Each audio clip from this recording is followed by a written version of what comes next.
Hi, I'm Sarah with WTI. Did you break the handle on your sliding glass door? Me too. So we had to replace it about 6 months ago, and we got this one, and I really like this one. What I really like about it is, first of all, it was very easy to install. It was just a couple screws, and it turned out wonderful. It's very durable.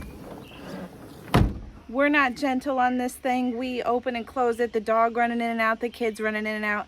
This thing has held up. We haven't even had to tighten it or anything. Another thing I love about it is how sturdy it is. This thing, look at that, it shows no signs of wiggling or anything. It is solid.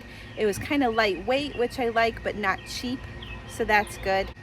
So what's cool about it is I've had it for a while, and it shows no signs of wear. It's not loose, there's no paint chipping or anything like that. It looks brand new, like the day we put it on. So I really like this thing. I highly recommend it. It's been very useful. When we broke our other one and we just ordered this one and it came in, it was very simple, and I like things simple. So I highly recommend it, and that's my point of view.